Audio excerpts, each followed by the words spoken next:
Hello Lakshmi ಅವರೇ. Hello, ಎಲ್ಲಿದ್ದೀರಾ ಡಾಕ್ಟ್ರೆ? ಯಾವಾಗ ಬರ್ತಿದ್ದೀರಾ? ಹೋದಾಗಿದ್ದ ಒಂದು ಫೋನ್ ಮಾಡಿಲ್ಲ. ನನಗೆ ಒಬ್ಳೆ ಇರೋದಕ್ಕಾಗ್ತಿಲ್ಲ. ನಿಮ್ಮನ್ ಯಾವಾಗ ನೋಡ್ತೀನೋ, ಯಾವಾಗ ನಿಮ್ಮ ಹತ್ರ ಮಾತಾಡ್ತೀನೋ ಅನ್ನಿಸ್ತಿದೆ. ತುಂಬಾ ಬೇಜಾರಾಗ್ತಿದೆ ಡಾಕ್ಟ್ರೆ.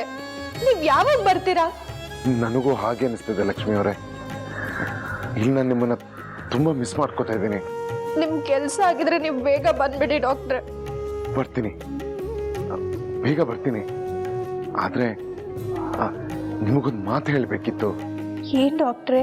ನಿಮಗೆ ನನ್ನ ಮೇಲೆ ನಂಬಿಕೆ ಇದೆಯಾ? ಯಾಕೆ ಹೀಗೆ ಕೇಳ್ತಿದ್ದೀರಾ? ಹೇಳಿ ಲಕ್ಷ್ಮಿ ಅವರೇ.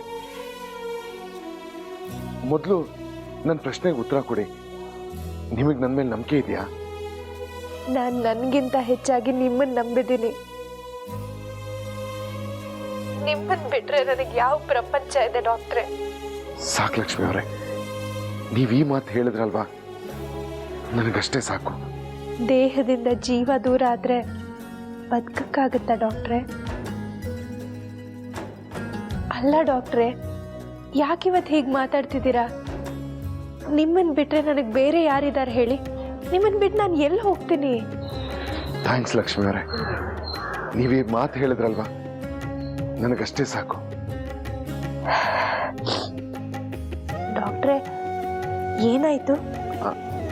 ಅದು ಅದು ನಾನು ನಿಮಗೊಂದು ವಿಷಯ ಹೇಳಬೇಕಿತ್ತು.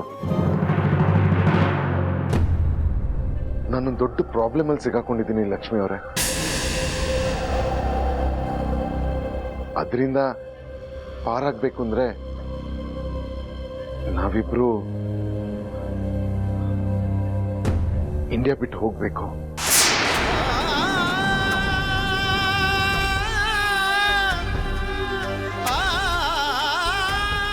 ಏನ್ ಹೇಳ್ತಿದ್ದೀರಾ ಡಾಕ್ಟ್ರೆ? ಯಾಕೆ ಹೀಗೆ ಹೇಳ್ತಿದ್ದೀರಾ? ನಾವ್ಯಾಕೆ ಈ ದೇಶ ಬಿಟ್ಟು ಹೋಗ್ಬೇಕು? ನಾನು ಅದನ್ನೆಲ್ಲ ನಿಮಗೆ ನಿಧಾನವಾಗಿ ವಿವರಿಸ್ತೀನಿ. ಆದಿ ಐಶ್ವರ್ಯ ಮದುವೆ ನಡೆಯೋದಕ್ಕಿಂತ ಮುಂಚೆ ನಾವು ಇಂಡಿಯಾ ಬಿಟ್ಟು ಹೊರಡಬೇಕು. ಅಲ್ಲ ಡಾಕ್ಟ್ರೆ, ಇದ್ದಕ್ಕಿದ್ದ ಹಾಗೆ ಯಾಕೆ ನಿರ್ಧಾರ ಮಾಡಿದ್ರಿ? ನಾವ್ಯಾಕೆ ಮನೆಯವ್ರನ್ನೆಲ್ಲ ಬಿಟ್ಟು ಹೋಗ್ಬೇಕು? ಅತ್ತೆ ನಮ್ಮನ್ನು ಒಪ್ಕೊಂಡಿಲ್ಲ ಅಂತನಾ? ಛೆ, ಹಾಗೇನೂ ಇಲ್ಲ.